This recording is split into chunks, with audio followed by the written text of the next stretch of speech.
Hello, Shani. Hello, Jake. Hi, Dr. Wheatley. How are you doing? Good. How are you? I'm doing all right.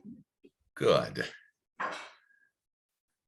We're still a couple minutes before 1 o'clock here, so we'll wait a second. Let me get everybody in order so we can all share if we need to.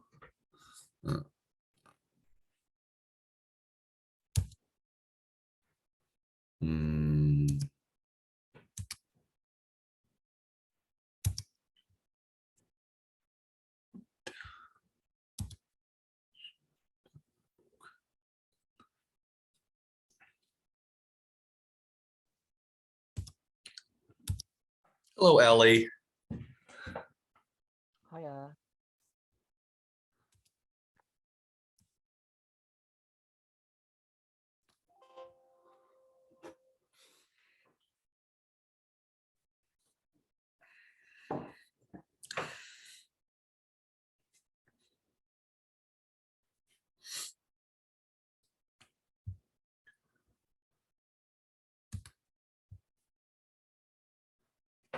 And here's Allie. Okay, great.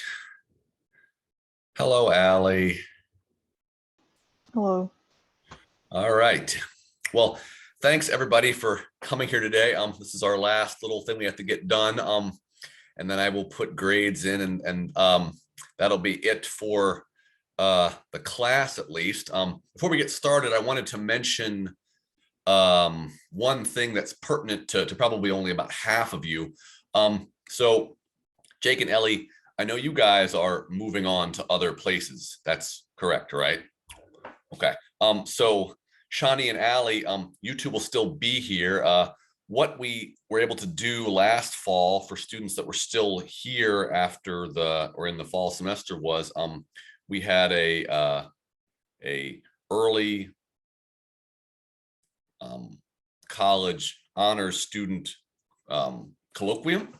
And so that was something where folks who had done research over the summer had a chance to present their research to a little bit of a larger audience. We invited family and friends and some people from the honors program and some sort of higher ups in the college and things like that. So if the two of you were up for doing this one more time, we are going to have that colloquium again in the fall. It'll take place on Friday, September the 9th, and it'll be at Germantown, I think starting at about 1 o'clock. And so I will send you guys some more details about that, but that's something to kind of think about if you're available on that day and want to do this again. It is kind of a nice chance, I think, to kind of show off what you've done to some other folks, as opposed to just the localized audience of us here. So I will email the two of you about that probably once we get the full details of that. But I do know for certain it'll be on that Friday, September the 9th, probably starting around 1 or 1:30 in the afternoon over in Germantown. Okay. All right. So we got two groups. Who wants to go first? I think you're muted, Jake. Okay, great. You can go first, right? Great. I think you guys should be able to share, so I'll let you get rolling. And I'm going to make comments as we go along, if that's okay with everybody. And for sure, Allie and Shani, if you guys have questions on the way, please ask as well. We can be real informal here. Oh, you want me to share? I can do the screen share. Okay. Like I have a second monitor. So can you guys see this? The correct slide is showing? Mm-hmm. Okay. Yeah, so give me a sec to just set up on. Okay. So our project, Jake's and my project, is on a graphical analysis on the convergence of first order dynamical systems with their approximations through computational means. First, I'm going to introduce a little bit of background. I'm not going to delve into too much detail, but so this is what we worked on throughout the course. Recursive functions are functions that are used to define like dynamical systems. which are systems that are developed through continuous iteration of that function over some parameter. And they form the cornerstone, basically, of dynamical systems theory, being the introduction of new branch of mathematics in active research. A lot of the results from dynamical systems theory has bled into popular science with like the logistic bifurcation diagram and the Mandelbrot set, both of which we'll be analyzing as well today. So a lot of recursive functions for dynamical systems are analytical. I mean, they have, I believe the definition for analytical is that it has an existing Taylor series, basically.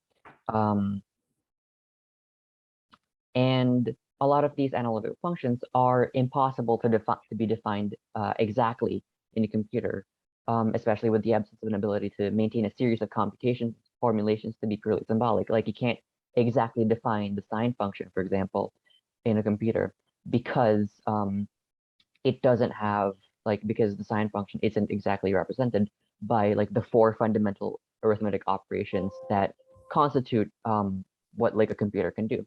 And so oftentimes there or in any case where like an analytical a non-fundamental like a non-arithmetic analytical function is used in a computational environment, it's often defined in terms of a high level approximation. Here we're going to be working with low level approximations at lower orders of approximation with Fourier and Taylor series to analyze how well the properties of their Fourier and Taylor approximations will stack up against their the more computationally intensive variants. And the purpose of our project is, again, to understand the validity of lower approximations for Fourier and Taylor expansions. Yeah, so a little background on dynamical systems in general. We have our equation for the first order difference equation, which we see at the top here, x sub n plus 1 is equal to fc xn. And then, so with our orbits, each iteration is going to be notated with respect to the initial conditions. That's our first equation here, f to the n, right? And then the O of x is the full sequence defined by an orbit. Recursive functions can be defined both in the real domain and in the complex domain. And as we go forward with that, I kind of looked at patterns in the real domain while Ellie looked at the complex domain. Something about fixed points of dynamical systems, they're important in understanding their properties. And we're kind of looking for patterns arising from these chaotic systems that we can find through the visualization techniques that we looked through. Yeah, you can go ahead and go to the side, thanks. Yeah, so, and then we looked at a lot of bifurcation and orbit diagrams. So the trajectories of real valued functions can be understood by these two. And they describe the property of an entire family of functions by incorporating the bifurcation parameter C. The bifurcation diagram is an exact plot of the location of fixed points of a system with different values of the parameter C. So that's the top orange and blue diagram there, while orbit diagrams are an estimated plot of C values where orbits do not diverge to infinity, and that's the one that we have below. When we bring a mapping into the complex domain, as you saw in the previous slide, we have the bifurcations and the orbit diagrams for the real domain. But when you bring it to the complex domain, where imaginary numbers come into play, visualization becomes a lot more intensive. And while we analyze the real valued functions with two plots, the bifurcation orbit diagrams, we'll be visualizing their complex domain variants solely by quasi-Mandelbrot sets. And as you can see in that figure, is the Mandelbrot set, which is the visualization of the family of functions x squared plus c, the polynomial family. Escape time fractals are a type of fractal created by iterating a complex valued recursive function, as we define it, in the complex domain. And basically what the visualization tells us is the black regions are all the points of the parameter C where the orbit of z equals 0, where the orbit like at 0 does not diverge to infinity, and like all the points outside of that is where it does diverge to infinity. So it's a complex analog of the orbit diagram, except the orbit diagram does show locations of x, while a quasi-Mandelbrot set would not. And like quasi is because we analogize what we've seen the Mandelbrot set to other functions. Jake, I think this is All right, so the series approximation we used were the Fourier series and the Taylor series. For the Fourier series, it's uniformly convergent over the interval of convergence, and it's dependent on the inner product between f and the sine and cosine functions. So we have our Fourier approximation here, with the A being defined below. The Taylor series is pointwise convergent around a point of expansion, and it's dependent on the derivatives of f at the point of expansion. This is one we're probably a little bit more familiar with from calculus. Yeah, so these are the two approximations that we'll be using to going forward. Yeah, and so we'll be using the orders approximation, n equals 1, 2, 3, 4, 5, and 10 to get kind of an idea of these low-level approximations. And we'll be using these different families. So the first one is polynomial family, x squared plus c. The second one is x cubed plus c. Then we'll be using the logistic family, cx times 1 minus x, two sinusoidal functions, so c times sine of x and sine of c of x, or sine of c times x. Tangent family, which would be tangent of x plus c. A positive rational family, which is 1 over x plus c, and the negative, which will be negative 1 over x plus c. And then an exponential family, e to the x plus c. And you'll see here we have the intervals that we plotted over. The tangent family we can't take a Fourier expansion of the tangent family, so that won't be represented there. And then the point that we expanded over for the Taylor series. And so before we went into our analysis, we wanted to just look at what the trajectories of these functions look like. So here are they plotted here. On the top row, we see the polynomial 1 and polynomial 2, which are x squared plus c and x cubed plus c families, as well as the logistic family. On the second row, we see the sinusoidal 1, 2, and tangent families. And on the bottom row, we see the rational plus, rational minus, and exponential families. And so this is kind of just like to get an idea of what the actual trajectories look like. As you can see, a lot of them show extremely chaotic properties, especially the tangent and rational families, as well as these three families as well. There's very little chaoticness occurring with the exponential family as expected. And yeah, let's go ahead to analyze the real domain. And Ellie, actually, I think it'd be probably most efficient for me to just share my screen for the real section, and I'll give it back to you at the end. Yes. Okay.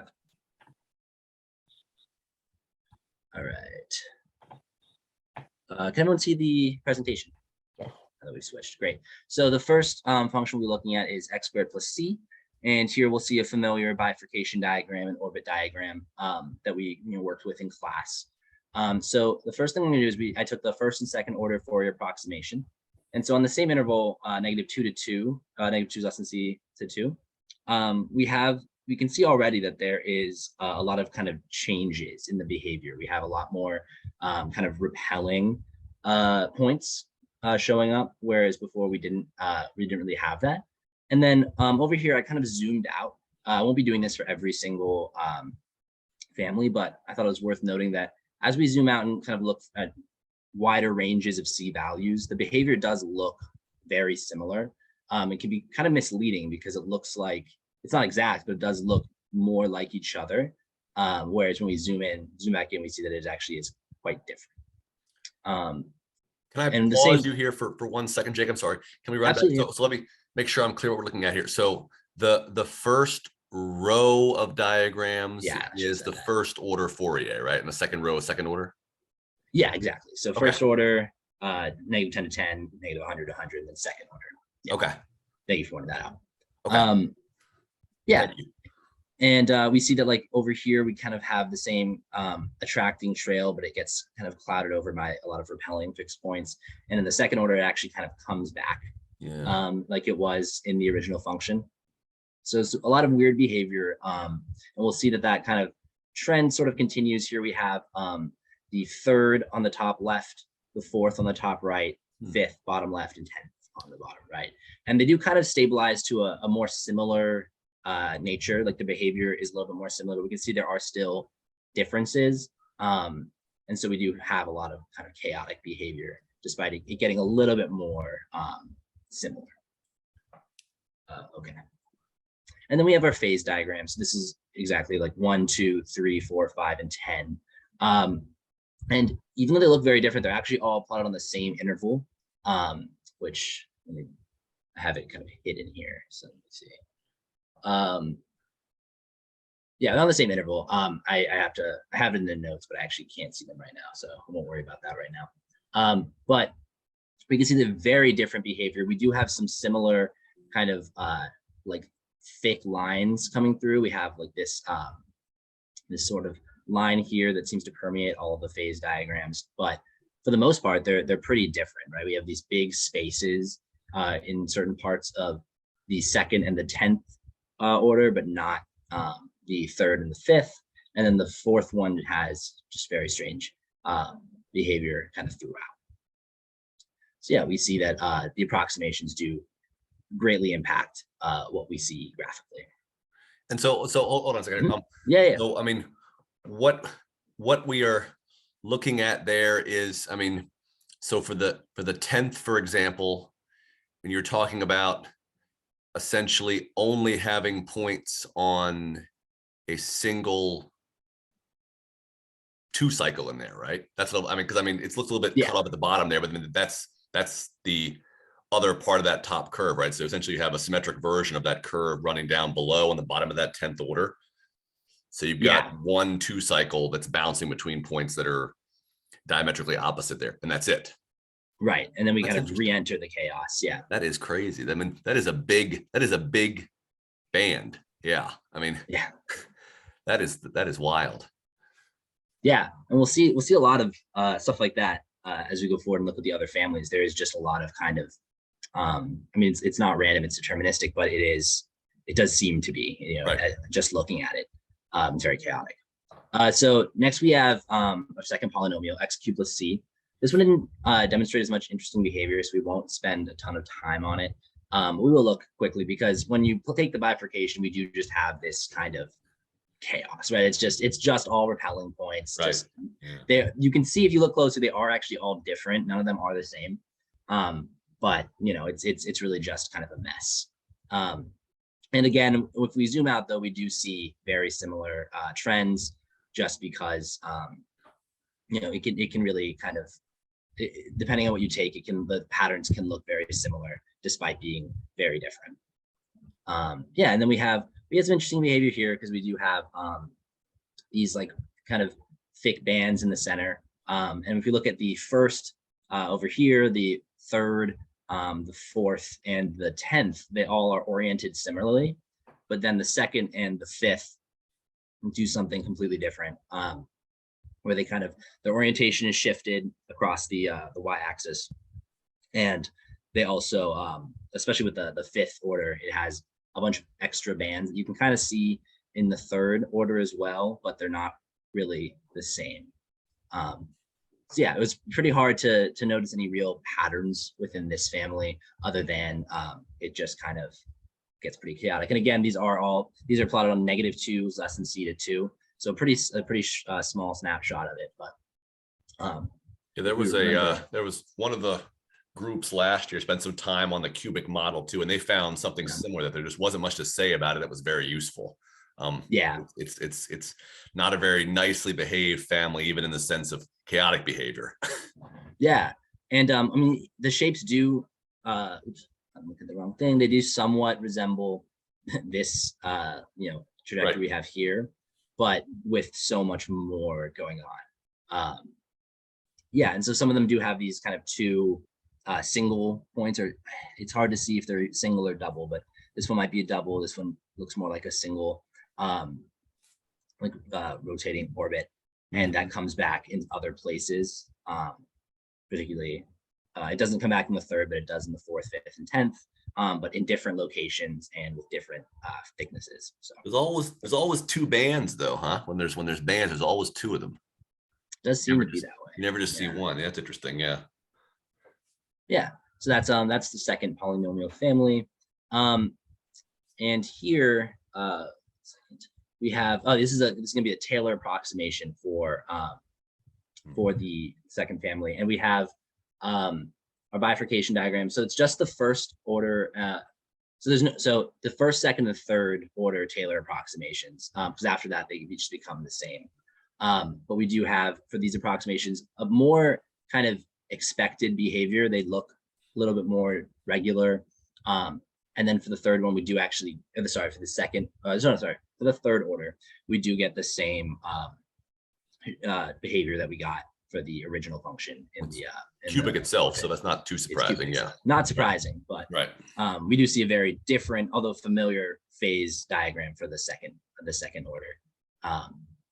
Yeah. So the Taylor does seem to have been done a much better job approximating the function, the chaotic behavior of the function. Okay. Next, we have the logistic family. And so we have our bifurcation diagram from -2 to 2 and our phase diagram. This is a pretty famous phase diagram. It's used for like population. And here are our Fourier approximations, same order. And we'll see that they don't do an awful job of approximating. We do have kind of similar attracting points, like a line of attracting points in the center that diverges off into a lot of repelling points on the sides. We do see that it is different for each one. And sometimes the orientation of the attracting points changes. So at the third order, it kind of flips and then flips back for the fourth, back again for the fifth, and then kind of starts to stabilize at the 10th into more of a horizontal line. We do still see how we have all of this kind of chaos in the corners with all the repelling points. Yeah, and then looking ahead at the phase diagrams, this is going to be from -4 to 4. And we'll see kind of a similar thing. We have these lines in the center that go a certain way and then diverge off pretty greatly into these chaotic areas.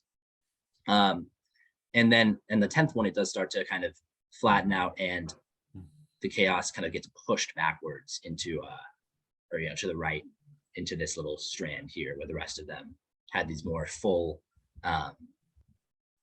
areas. On the fourth order, we have another kind of big gap in here. Not really sure why, but we don't see anything like that anywhere else, even though we do see little ones, particularly in the first order. So this kind of shows up and then goes away. But we do also see we have these little arcs that kind of exist on each one of our orders. Do you know what the relative size of that band in terms of the scale is? I mean, what is the left endpoint? What is the right endpoint? Do you know that, Jake? Yeah, so for each one of these, the left endpoint would be -4 and the right endpoint would be 4. But I mean, just on this white band, I mean, do you know how much of that is? I mean, is that is it actually maybe half or? Yeah, it's about I have it. I didn't put it in the slides, but I do have it in my data. Yeah, it's from 2.7 to 4. It's a good size band, yeah. Yeah. It's big enough where I would say we're not expecting that to be some kind of error in the program. Sometimes you get these bands when things don't work out right and everything gets rounded towards some attracting fixed point. But I mean, I don't think that's an awfully big range for error to account for that. Yeah, and I mean it kind of reflects the difference in the bifurcation, where there just isn't really the orientation that you see in the others. Yeah. So yeah. And then taking our Taylor approximations, I can only do the first and second, because after that it does kind of just become the same approximation, but we do have this kind of these attracting points up to 1, and then we get repelling points. Mm-hmm. Whereas when we kind of zoom out and look at the second one, the second order, it looks a lot more like the original function. And we see that the orbit diagram also looks a lot more like the original function. And actually, I put them next to each other here because we can see that they are very similar, but actually, if we look really closely at the bifurcation, oh, I'm sorry, I changed on the other screen. If we look really closely at the bifurcation diagram, it's not exactly identical. We have some extra points here.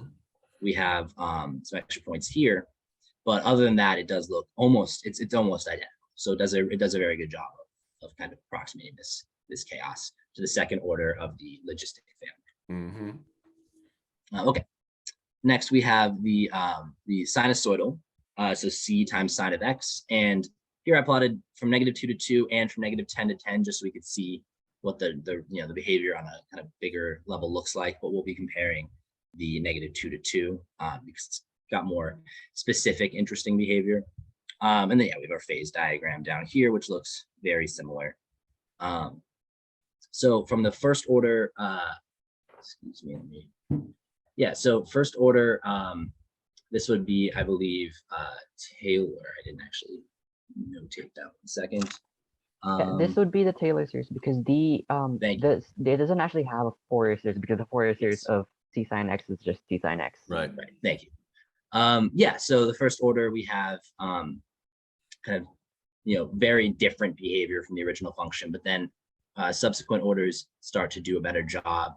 You'll see that they're kind of getting the general shape of what the original function had, and then as we get to the 4th, 5th, and 10th, it starts to get a lot closer, and the 10th actually looks very similar to what we saw in the original function bifurcation. One thing worth mentioning too is that, I mean, all of your first order Taylors for all of these guys are just linear, and so linear functions are just not going to have any interesting behavior anyway. So that's what accounts for all the kind of drabness of those diagrams. Yeah, fair.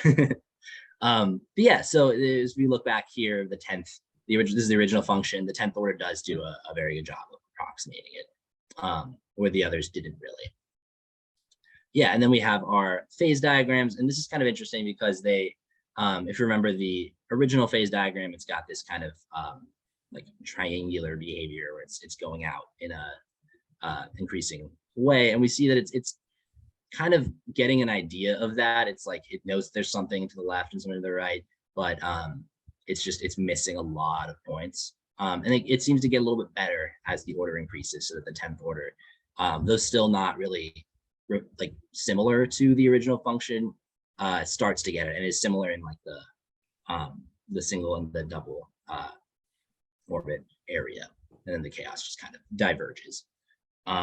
Yeah, so that is our first sine function. And then our second sine function has some really interesting behavior because if we look at the bifurcation, it looks pretty similar. It's a little bit more, it's kind of more angular than the first sine was. But then with the phase diagram, we have these kind of interesting like light circles that kind of continue going out, and then they diverge into these the two-point rotation, and then on both sides. And we'll see that for the Taylor bifurcations, we do have, or sorry, this will be the Fourier bifurcations. We have the behavior is pretty similar. It's kind of, again, finding its way to the original function, and gets closer at the 10th, or it's the 5th order here, because I couldn't take the 10th order. But we do have some like extra repelling points that kind of aren't really with the trend of the rest of the graph, that did show up as soon as we started taking approximations.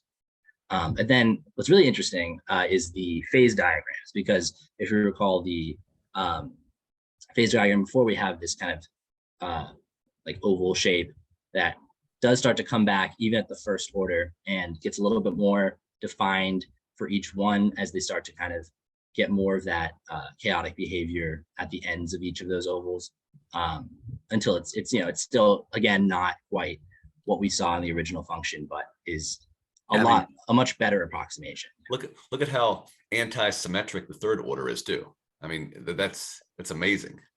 Yeah, I mean, that is really a surprise. Yeah, it's a lot of strange behavior. And we have like even the fifth one, it is almost symmetric, but we see that there are little differences. Yeah. Notable anti-symmetries in it. Yeah. I mean, Yeah. the third order, I mean, the odd order, the odd low order Taylor expansions can really be wild on these things. I think that's one of the take-home messages we've seen so far here.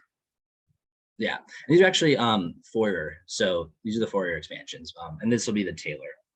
So again, of course, we have the first order. That's not really anything interesting. But then after that, we see that it's starting to increase in its accuracy for each order until the 10th order, which is again pretty close, still different. But we'll notice that it doesn't have the weird repelling points that were kind of detached from the rest of the graph, like the Fourier approximation did. And then we have, with the phase diagram, it's actually a little bit worse, actually maybe significantly worse than the Fourier approximation, in that it still has the kind of behavior happening from left to right with the more consistent orbits in the center, but then at the ends, it really just branches off into not really any noticeable trends, except we do see in the fifth order here, the kind of circle starting to come, or the oval starting to come back, and kind of the half one on the other side. But again, very unformed. It's possible that if we continue to increase order, it might start to come in, but for the low order approximation, it really doesn't get us much. Yeah. Yeah, okay. So the tangent function had a really cool bifurcation. Looks like an eye. If anyone's seen Full Metal Alchemist, it reminds me of the eye from that. But yeah, the phase diagram is very uninteresting. But then we would take the Fourier approximations. I'm sorry, the Taylor approximations. We can't take Fourier. Yeah. We do see some trends start to appear, and we'll actually, because the first, third, fifth, and 10th all exhibit this kind of weird repelling, like non-bifurcating behavior, we'll only be able to take the orbit diagram of the second and fourth. Yeah. And so that's what we'll see here. These are the second and fourth, which they are familiar phase diagrams, but are completely different from the phase diagram of the original function. They look more like the polynomial or the logistic phase diagrams than they do the tangent. So there's just a lot of weird behavior here. Really nothing I can notice other than the second and fourth bifurcations look kind of similar, but not identical. Yeah, so this one was weird. Moving on to the rational, the positive rational. This is sorry, Jake. What was the interval you had for those approximations? Let me check. So this was okay. So for the second order, it was negative 0.75 to negative 0.25. Okay. And then the fourth order was negative 0.45 to negative 0.25. To negative what? I didn't catch the last part. To negative 0.25. Okay. So the right end is the same, and then just very small intervals. Yeah. I mean, tangent's analytic when it's not in neighborhoods of the places where the discontinuities happen. But I mean, it's by far the least well-behaved function of the ones you looked at so far in terms of the analytics. Yeah. So I'm not as surprised that things aren't working out very nicely for the approximations to catch the behavior. Yeah, definitely seems to be the case. And yeah, compared to the ones that we haven't seen yet, it's also, that'll be the same. Yeah, so the next one would be the rational 1 over x plus c. These are our bifurcation in our phase diagram.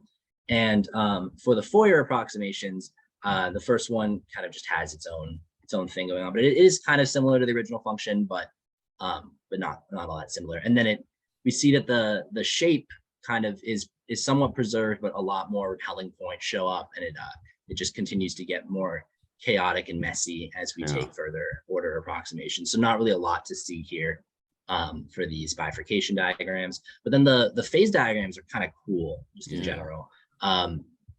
We do see we have like little bifurcations that if you zoomed in on, they look just like the ones that we've been looking at.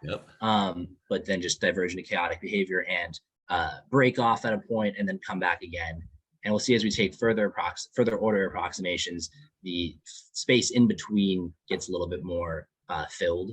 as the just the degrees of chaos increase. So we see by the 10th order, we have really like a consistent band, whereas in the first order, we had a lot of breaks. That's really remarkable. Yeah, that is really neat. Yeah, it's some cool shapes in here. And we don't have time to like zoom in on them, but there are some interesting patterns inside of the as you zoom in a little bit more too. Yeah. So then for the Taylor approximations, yeah, there's this one, which is just very strange. But going forward, we do see like more kind of expected behavior. And again, for this one, we can only take the orbit diagrams of the even orders, so 2, 4, and 10, because the 3rd and 5th exhibit this more kind of linear, like, or I guess it would be, yeah, x to the cubed behavior. So we have the first did show up, but it's just kind of these 2 lines, but then the 2nd, 4th, and 10th phase diagrams that they do actually look kind of similar. They're all plotted on the same interval, or I'm sorry, they're actually zoomed in on each other. So the second one is -2 to 2. The 4th one is -0.5 to 0.5, and the 10th is -0.25 to 0.25. So they look similar, but you have to kind of zoom in further to be able to see the behavior on each of these.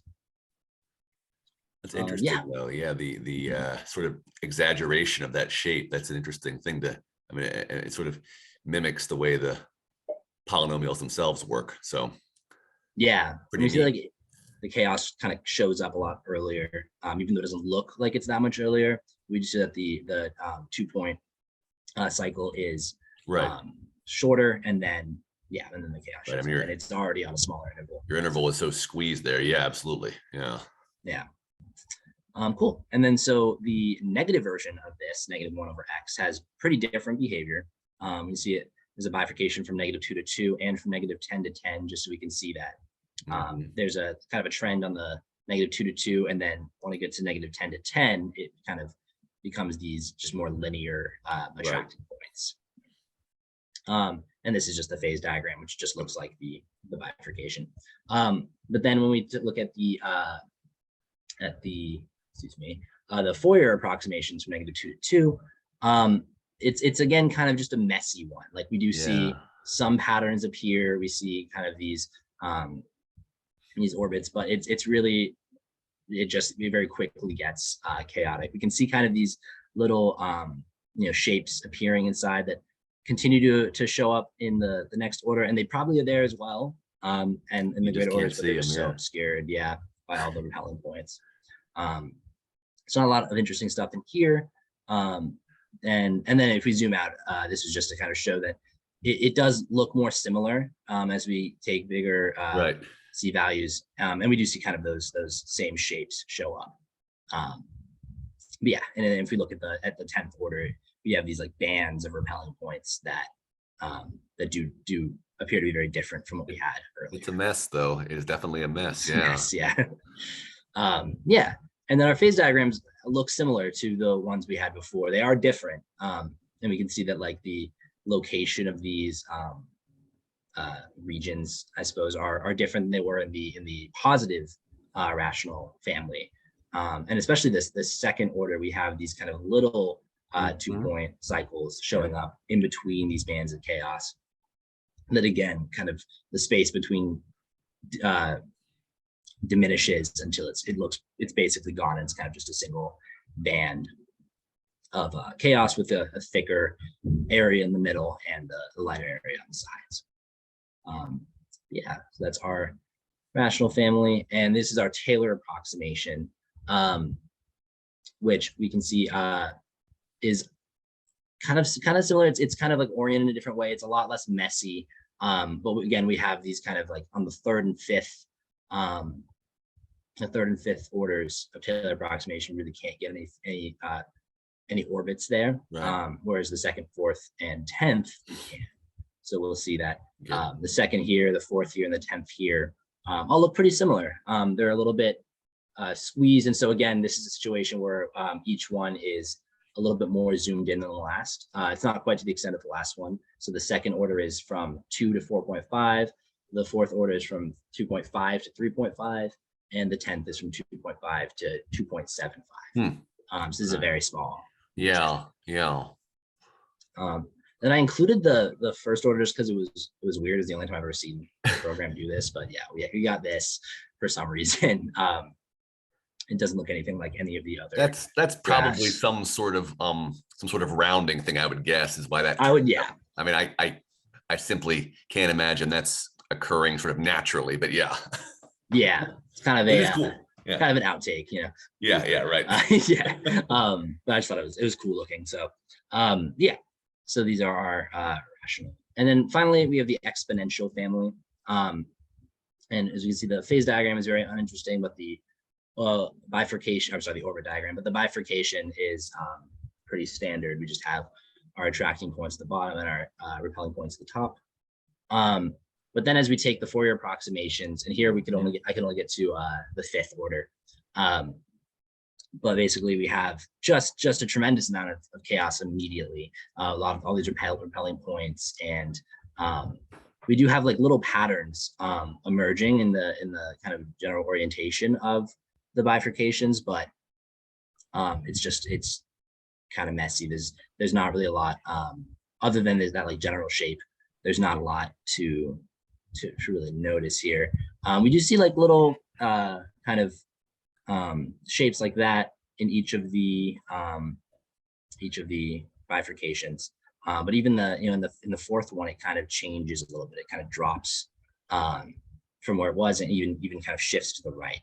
So it's a strange pattern. It's not really clear what's going on.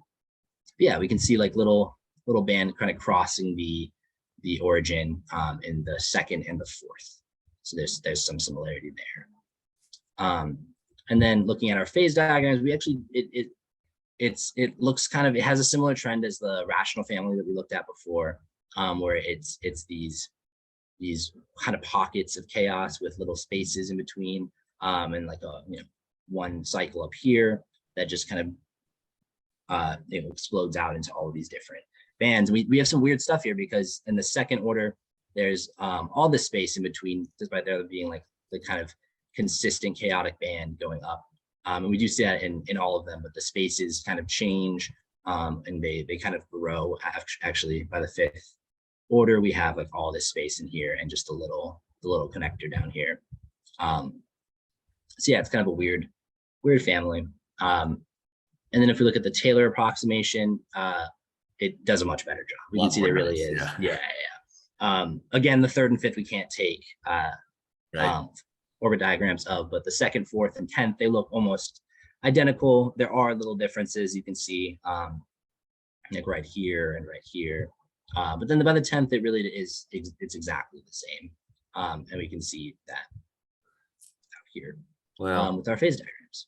I'm not overly surprised. I mean, Fourier series have a much harder time keeping up with the size of the terms that e to the x and the Taylor series do. And so, I mean, I guess I would expect things to be worse, especially for a low order Fourier series, because it is just not able to sort of keep up with that increase as well as something polynomial would. So, yeah, definitely seems to be the case.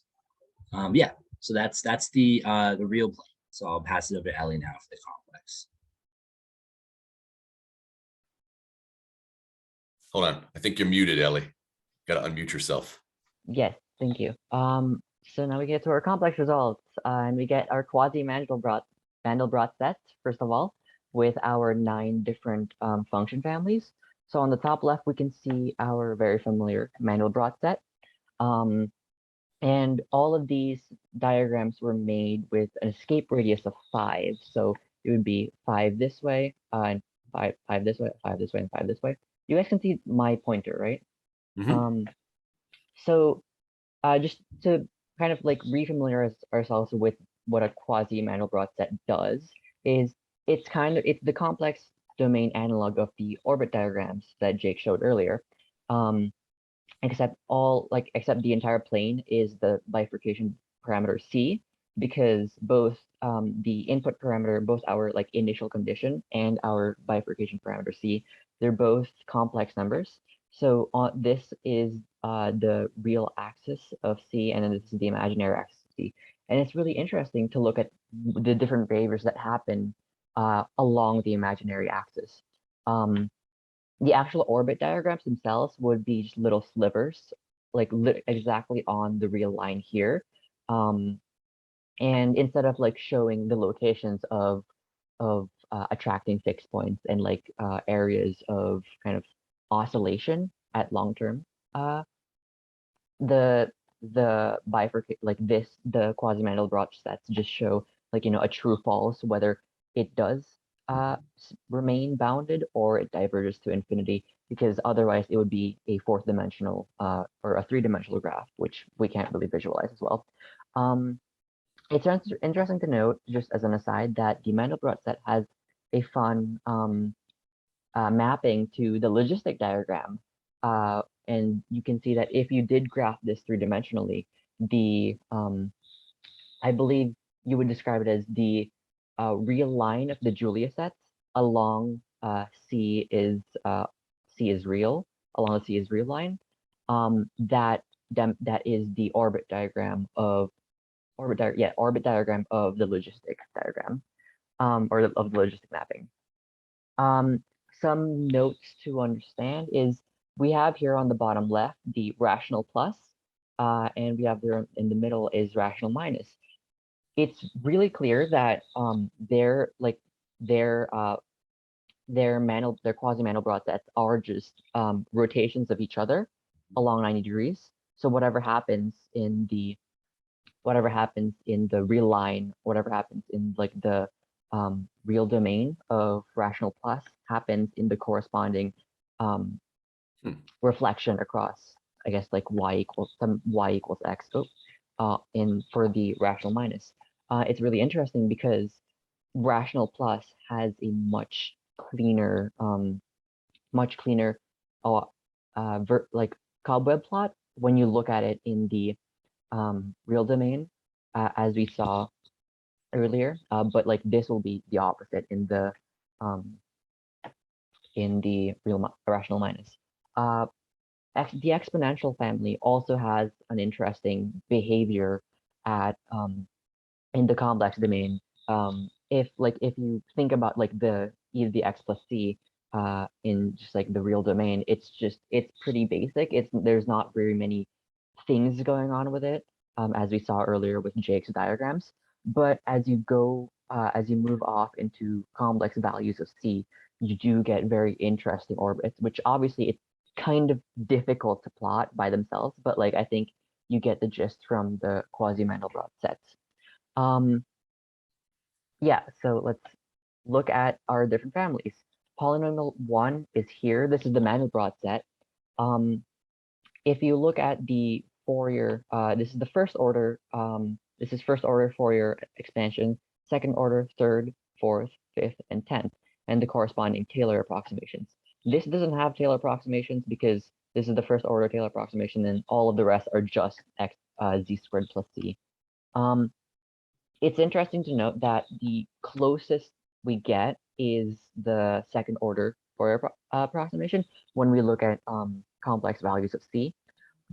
And there's some sort of weird behavior going on where as you move into higher values of higher like orders of approximation, the Fourier expansion seems to collapse onto the real line, which is something we can look at later.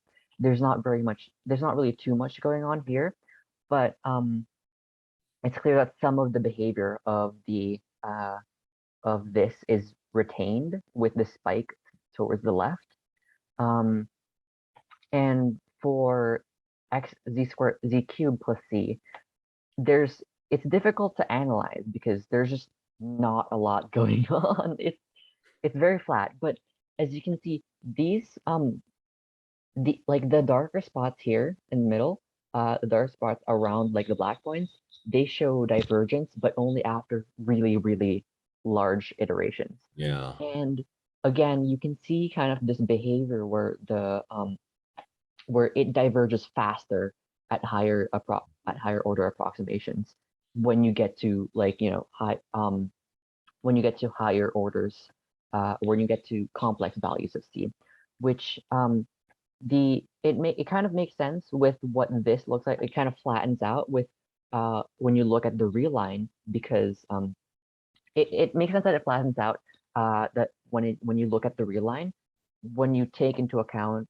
the orbit diagrams for z cube for x cubed plus c that Jake showed earlier with the Fourier transform with the Fourier expansions of this family.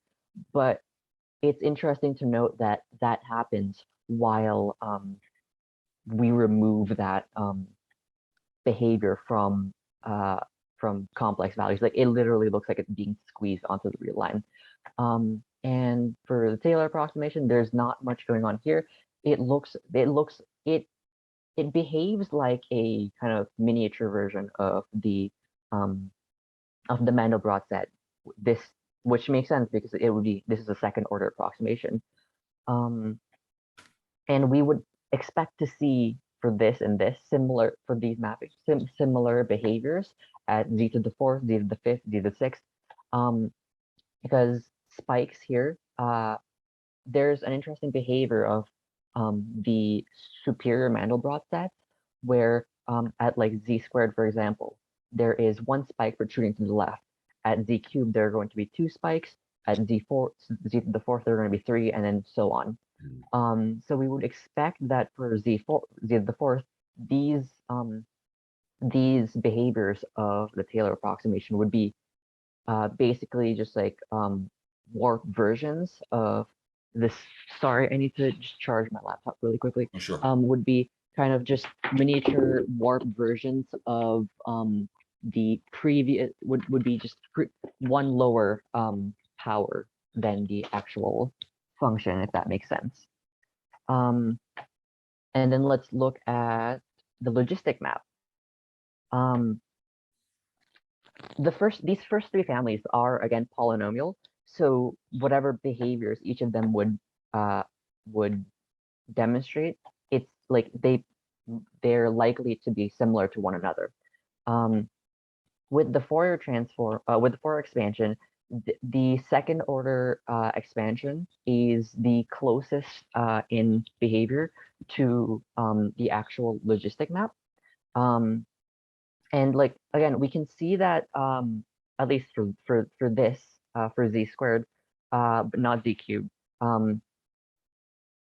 the second order Fourier expansion is the closest in demonstrating this kind of like similarity to the actual function. One possible note is that I did not think to check this beforehand, but like it's possible that there might be something to look at in checking at a specific order approximation for the Fourier expansion, like n equals 3, for example, in seeing whether that would look better with higher orders of z. So like z to the fourth versus the fourth order approximation for the Fourier transform. Yeah, and so let's look at the first sinusoidal function, which is c sine of x. And again, there is no Fourier expansion for c sine of x, but there is a Taylor expansion. And unlike what we've seen before, there is a very nice mapping between the Taylor expansion and the actual function. It seems that it's the positive real line kind of expands, like kind of converges better than the negative real line of c. But like eventually we do see that there is a very clear similarity, convergence in the dynamical properties of the Taylor expansion, even at just n equals 10, and the sine of x function. And we expect that as we increase the order of approximation for the Taylor expansion, that we'll be able to approximate it more and more closely, even at really high x values, because the interval of convergence of the Taylor approximation of sine of x is essentially infinity.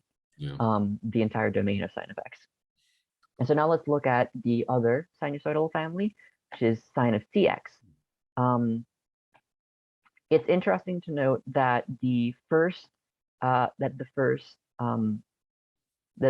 order approximation of the Taylor series for for the second sinusoidal family is really different from the first sinusoidal family. There's like these they're attracting points way over here at c equals 5, like c equals 5 and c equals -5, or at least close to that, which seem to be kind of different from how the other first order approximations behave. But as you can see, as you can expect with the Taylor approximation, there is some degree of convergence here, and I would expect that as you increase the orders of approximation, you would get to see better and better behavior. When you look at the Fourier transform, when you look at the Fourier expansion, though, again, there is this really weird squeezing behavior where, sure, it looks better on the real line, but as a consequence, there's less and less convergence on the imaginary axis. And I was trying to look at that, but honestly, I haven't been able to find anything that explains well this kind of behavior. So that's something to look into in the future. But as you can see, for smaller approximations, they do behave similarly. Like at least in smaller radii, so like at c equals 1, or like the radius of c equals 1. But outside of the real line, there is very different behavior going on. And the tangent function. Again, there is no Fourier approximation for the tangent function.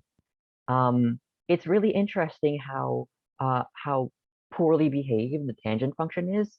The tangent function itself is on the real line, but when you look at it at imaginary values of c, it gets really well behaved because it just ends up looking like this.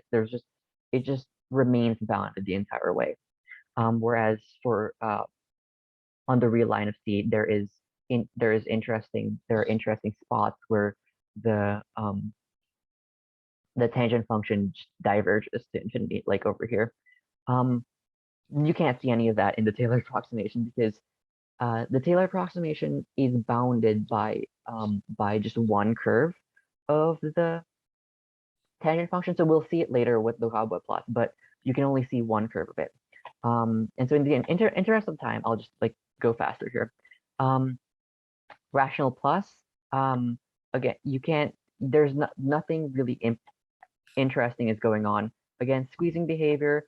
The Taylor approximation, I didn't expect it to be too similar because, again, the Taylor approximation can only do one curve of the rational plus.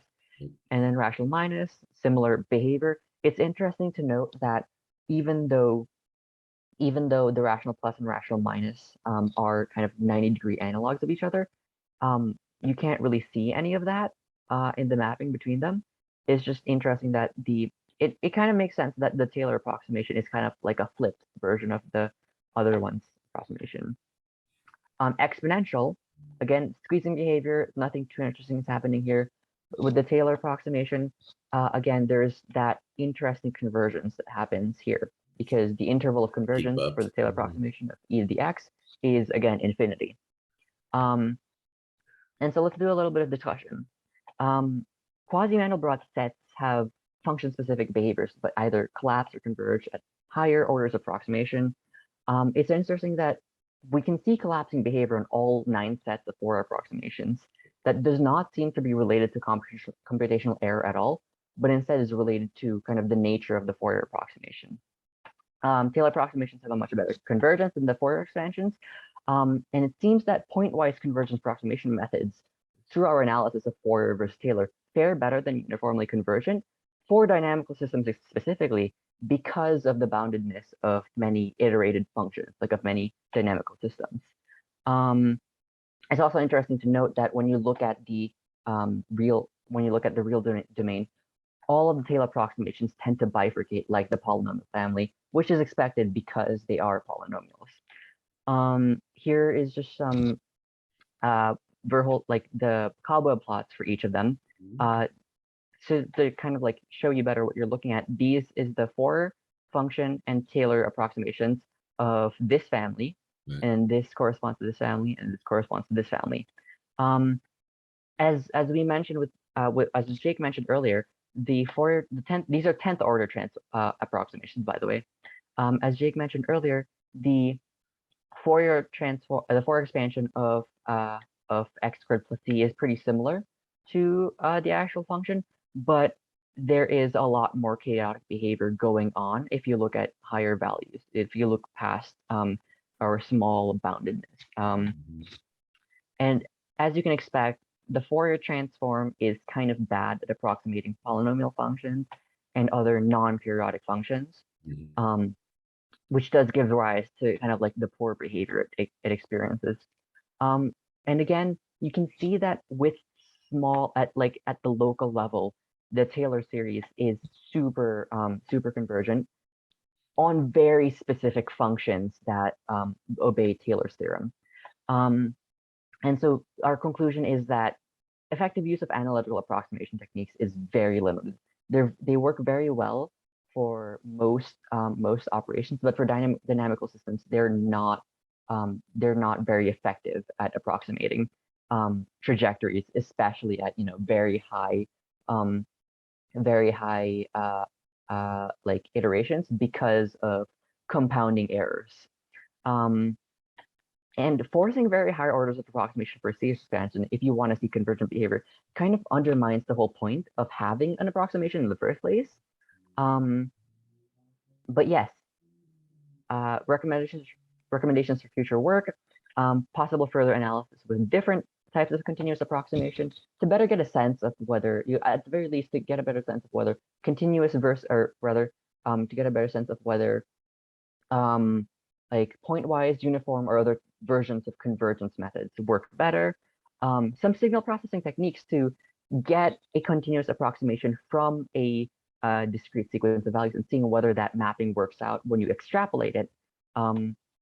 Different analytical functions and Q curves in the bifurcation diagrams. We noticed the Q curves kind of a bit earlier with the functions and their Fourier and Taylor approximations, but something to look at that more. And thank you all for your time. This was our project. Well, that was really wonderful. Thank you both for doing that. I mean, that was really some really eye-opening things there, stuff that I don't know why a lot of it happens for sure, but it was really an exhaustive look at this subject, which has not been looked at very much. So that was really terrific. Shani and Ali, do you guys have any questions or comments to make? No, just that I'm generally like confused about some of the things, but it was very interesting. It was very cool to see like all the different like diagrams. If you want to talk more about this, I think Jake and I would be happy to talk more after the. Wait, did I mute somebody? Okay, well, let me refill my water here, and then Shani and Ali, you guys ready to go? Okay, hold on one second here, folks.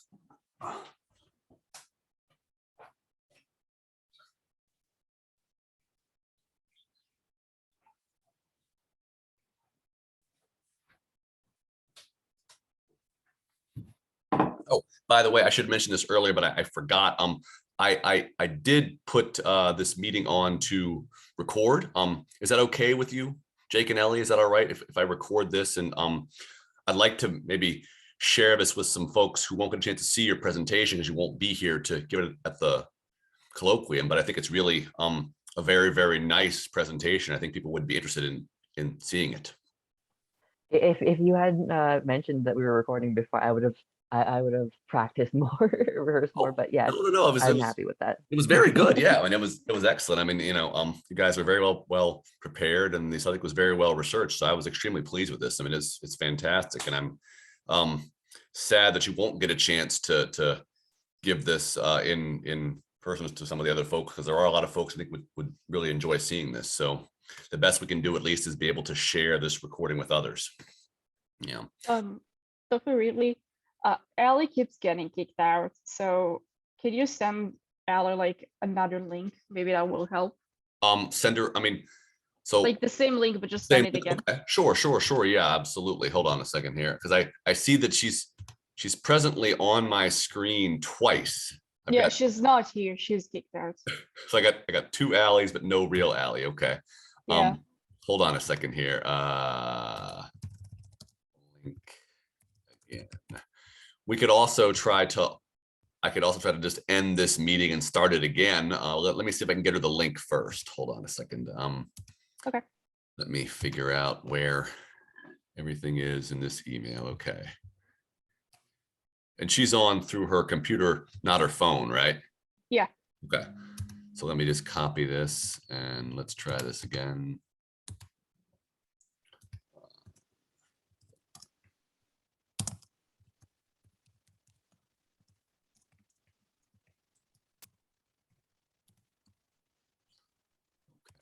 So let's see if we can get her on here.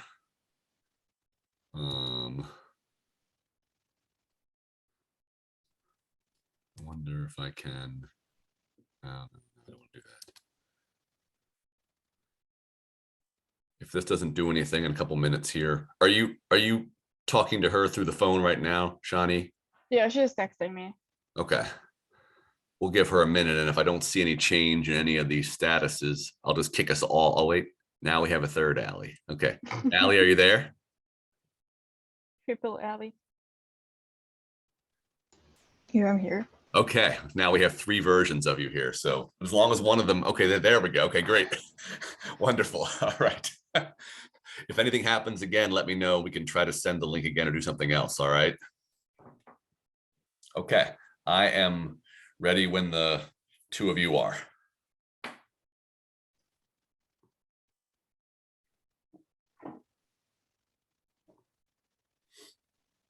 All right, Allie, you want to present? All right, cool. I want to see it. Let me split my screen real quick.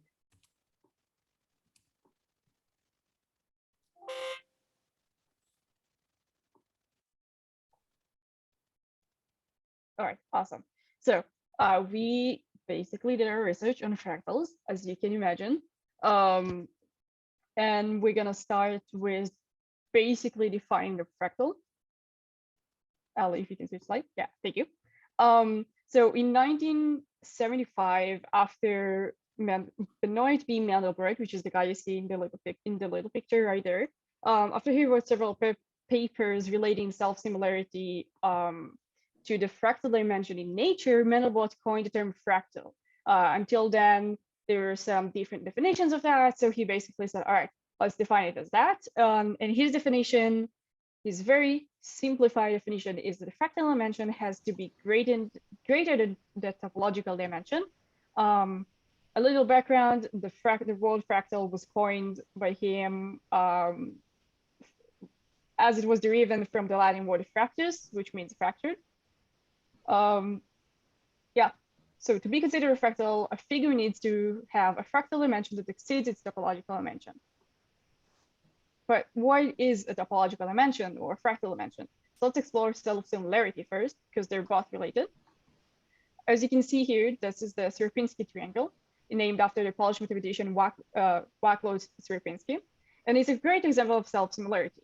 You can see that the whole triangle is composed of three little triangles, and all of them, when magnified in a specific factor, you can see that they yield the same exact figure, the same exact greater figure. It just, Ali, can you switch slide? Thank you. You can see that the bottom left triangle looks just like the big triangle, but when you look more, but when you look more closely, if you can click one more time, thank you. Even the very small top triangle of the top triangle that yields the little triangle on the bottom left is exactly like the big triangle. So this behavior is called self-similarity, that when you magnify a figure by a certain factor, at some point it will yield the original figure, the exact same figure. But what is a topological dimension? Because we mentioned that, and so it's basically the dimension that we are all familiar with. So a cube has the dimension of 3, because there are 3 ways you can move along it. You can move along the height, along the width, and along the length. a square has the topological dimension of 2, because you can move along its width and its length. But a curve or a line is only 1, because you can move forward and backward. Now, after we put that and we know what a topological dimension is, does anyone want to assume what is a topological dimension? If Ali can go back one slide of this Sierpinski triangle, we can also see it at the bottom right. Does anyone want to assume what is the topological dimension of that? Assumption? Anyone? I know All the right. I'm not going to say anything, but All right.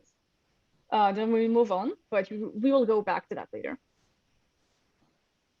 All right, so when we're studying fractals, there's a different type of dimension that is defined called the fractal dimension. So the idea of this dimension is attributed to Mandelbrot. Fractal dimensions can be used as a measure of a figure's roughness. And so a fractal dimension is defined by how something scales. If something is scaled by some factor of s, then the measure m of the scaled object is that factor to the power of its dimension. So measure can be more intuitively thought of as mass, volume, length, and area in this context.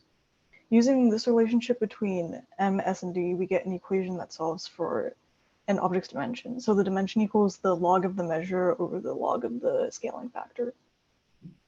So this is why we can have non-integer fractal dimensions, which normally doesn't make sense with topological dimensions. So this is another similar way to look at fractal dimensions for things that are self-similar in the sense that they can be made with copies of themselves.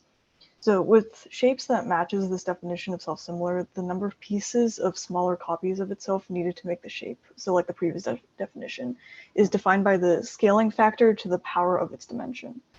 So in this definition, the scaling factor is the magnifying factor needed to scale up one of these pieces to the same size as the original shape. So the simplest example of how to calculate the fractal dimension can be seen with the line. So if we use the first definition, when scaled down by a factor of 1/2, the measure, so in this case, the length of this scaled down line is 1/2 of the original. So m and s are both 1/2. So if we use the second definition, the line can be made up of two smaller lines, which are our pieces. And one of these pieces has to have its length doubled to make the original line. So k and s are both 2. If we plug in these numbers into the formula, into the respective formula, we get that the fractal dimension is 1. So since the fractal dimension and the topological dimension are the same, it isn't considered fractal. by the way, what this points out here is that, I mean, the notion of fractal dimension came around later than the notion of topological dimension. But I mean, we would expect that, I mean, if you run something that has topological dimension 1 through this definition, we should still get 1. So the whole point is, I mean, fractal dimension is a way of generalizing what was already around of topological dimension. Right, so this is another similar example of how to calculate the fractal dimension. So this one uses a square. So if we use the first definition, when you scale down the original square by a factor of 1/2, the measure, so in this case the area, is a scaled down square if 1/4, so it's 1/4 of the original. So the m is 1/4 and the s is 1/2. So if we use the second definition, a square can be made up of 4 smaller squares, which are the pieces in this case. So one of these pieces has to have its side length doubled to make the original square. So k is 4 and s is 2.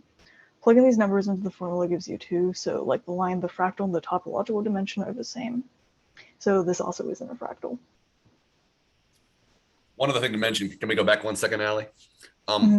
One kind of useful thing to point out here is that in that second equation there, when you have log 4 over log 2, I mean, think of the way the logs work. I mean, 4 is 2 squared, so we can yank the exponent out. And so we literally have in the top line 2 log 2 over log 2. That's why you get 2 out of it, right? So that's the reason why these kind of easy examples end up being, you know, nice integer values. So we've talked about what isn't a fractal. So what is a fractal? This is a bit more complicated. So one of the examples we can look at is the Koch curve. It is created by replacing the middle third of a line along the curve with 2 lines that equal a third of the original line. And that will compose a triangle-like figure. So it's elevatable for rough explanation. So let's look at the process to understand it better.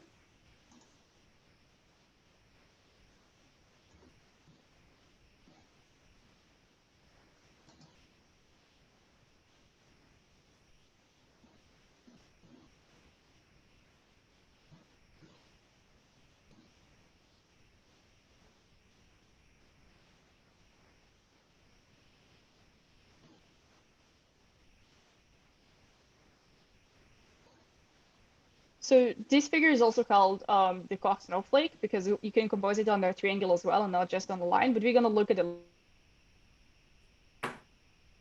Hold on. I lost you there, Shani. Can you hear me now? Now you're back. Yep. Yeah, so I said that this figure can also be composed as from a triangle, and that's going to be called this Koch snowflake. But we're going to focus on the Koch curve right now and not on the Koch snowflake. And so the co-curve is an example of something that has a non-integer dimension. So the curve is made up of 4 copies of itself scaled down by a factor of 3. So if we use the first definition, in this case, it might be helpful to think of the measure of the scaled down curve as its mass, since it's difficult to say that like this segment has a specific length. So if we can imagine that we're working with a wire that's somehow bent into that shape, so the wire would have a certain mass. So as demonstrated in the visual, if we were to scale down the wire by 1/3, the mass would be 1/4 of the original. So m would be 1/4 and s would be 1/3. If we use the second definition, the co-curve can be made up of 4 pieces, and one of these pieces would have to be tripled in length to be the same as the original. So k is 4 and s is 3. So we use these numbers, the dimension of the co-curve is around 1.26. Now, we already know the Sierpinski triangle, so now we're going to look at how it is created. There are 2 main ways to create it. One of them is known as the chaos game, which is the one we're going to look.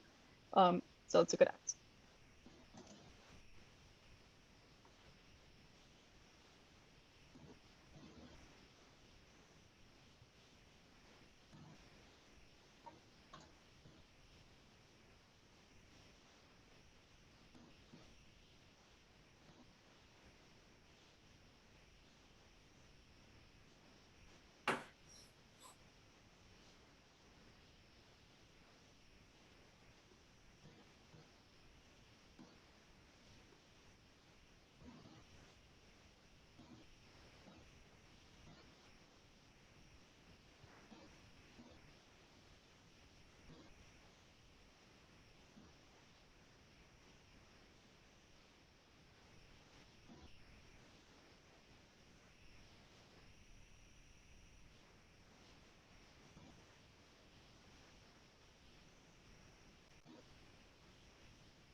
All right, so this is a really neat and pretty way to make up the Sierpinski triangle.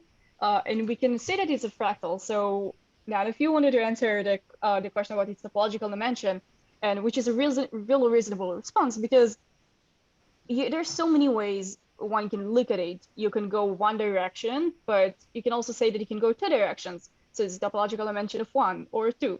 So that's where we have the fractal dimension.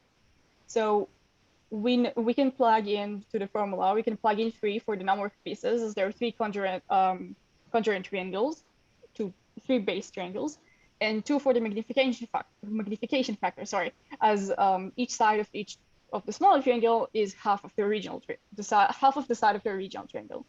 All of these will end up equaling 1.584, and you can see that this is between 1 and 2. So it's not exactly a topological, it doesn't have a topological dimension of 1, it doesn't have the topological dimension of 2, and you can see that it's somewhere in between. That's a good way of looking at the fractal dimension.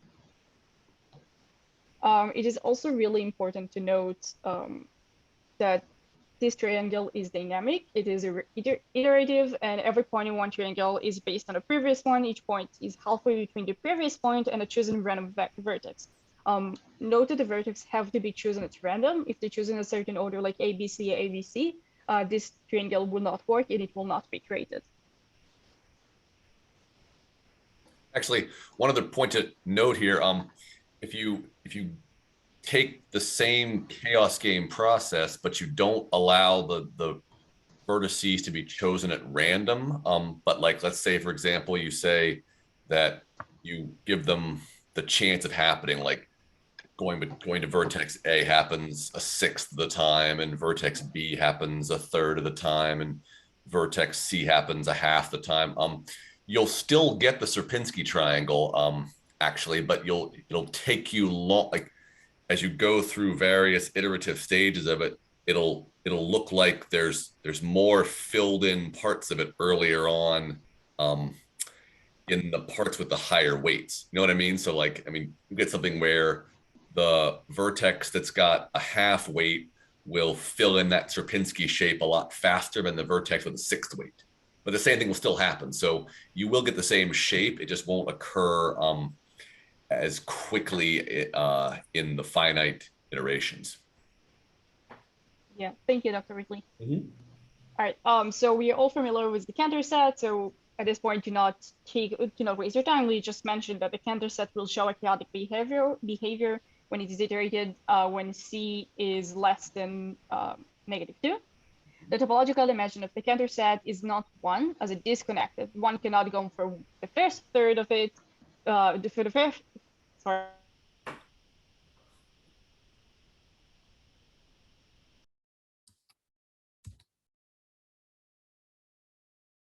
Hold on a second, Shani. I've lost your volume here. I don't know if everybody else can hear you or not, but I can't hear anything. Something's happened here. Can you hear me now? Yep, now we're good. I'm sorry. Okay, so I said I'll just represent the slide. So we're all familiar with the Cantor set, and so at this point we're just going to mention that it will show chaotic behavior when it is iterated when C is less than -2. The topological dimension of the Cantor set is not 1, as it disconnected, so it's not a line, it's not a curve. One cannot go from the first third interval to the third third interval continuously. So it has a topological dimension of 0, because the topological dimension of 0 is an orbit that one cannot go continuously from. So it is a fractal. The topological dimension is equals 0, but we can plug it into the dimension, into the formula, and as the number of pieces in each set is 2 to the n, and n is the number of stage at each stage. After 0, it's important to note that it's after 0, because stage 0 is a continuous line that has the topological dimension of 1. And the magnification factor is 3 to the stage number to n, and all of that, we know how to work with logs. It's going to be n log 2 over n log 3. That's going to equal 0.63 or 9. So the topological dimension is less than the fractal dimension, meaning it's a fractal.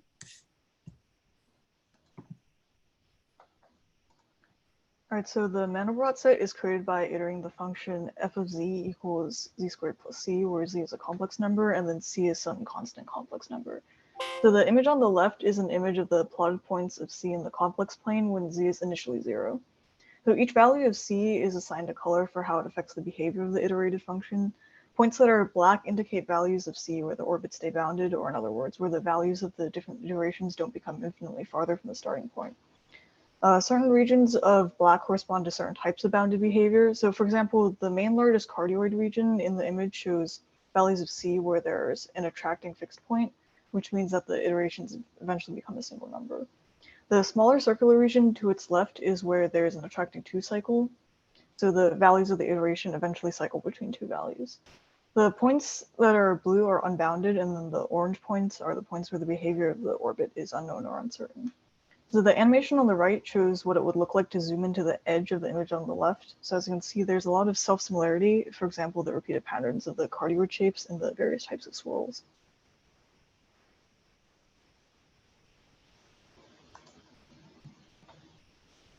And so far, we've only been looking at visually self-similar shapes and fractals. So from the previous examples of finding fractal dimensions, finding M, S, or K for these shapes is fairly simple. But for objects that can't be made by smaller versions of themselves, finding their fractal dimension requires a slightly different definition. So one of these definitions that we can use is called the box counting dimension, where the dimension is defined by the relationship between a scaling factor and then the number of boxes or cubes a shape touches when you put it in a grid. The constant c in this definition is an arbitrary starting scale for the shape.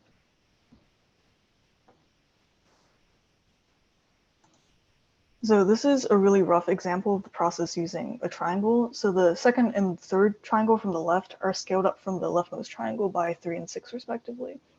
Since the dimension evidently changes based on what scaling factors used, the box counting definition, or the box counting dimension, specifies that the dimension of a shape is the limit of d as the scaling factor approaches infinity. Or so in other words, the dimension of the shape is the number that d approaches as the shape continues to get scaled up or the grid gets finer and finer.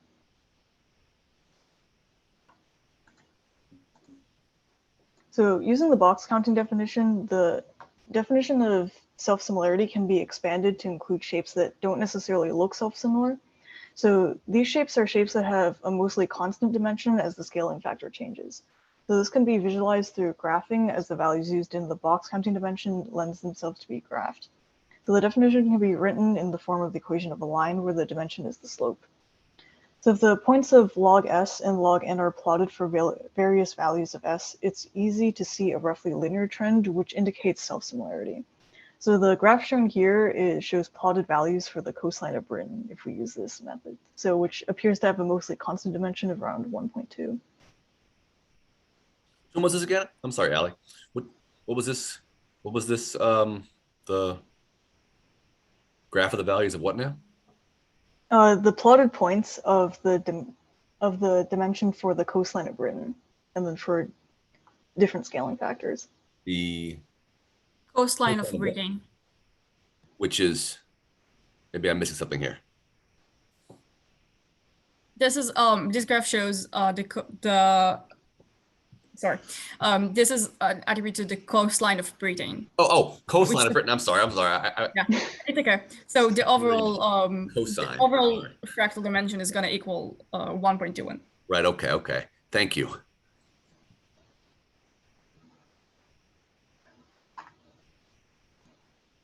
Also, all right, and these are works cited. Yeah. So a fun fact before we go to the works cited, the coastline of the US equals 1.6, if I'm not mistaken, something around that number. So we can say, after learning what a fractal is, we can say that the coastline of the US is more rough than the coastline of Britain because its fractal dimension is greater than the fractal dimension of the coastline of Britain.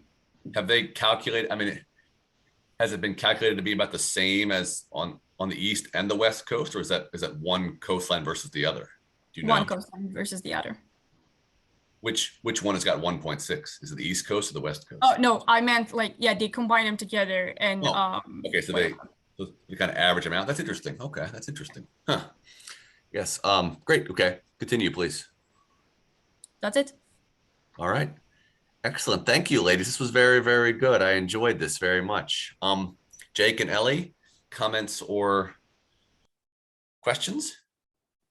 That was a very interesting lecture on fractals that, which I didn't really think about as much when we were doing our work, and it's cool to learn more about fractals. I don't really have any comments.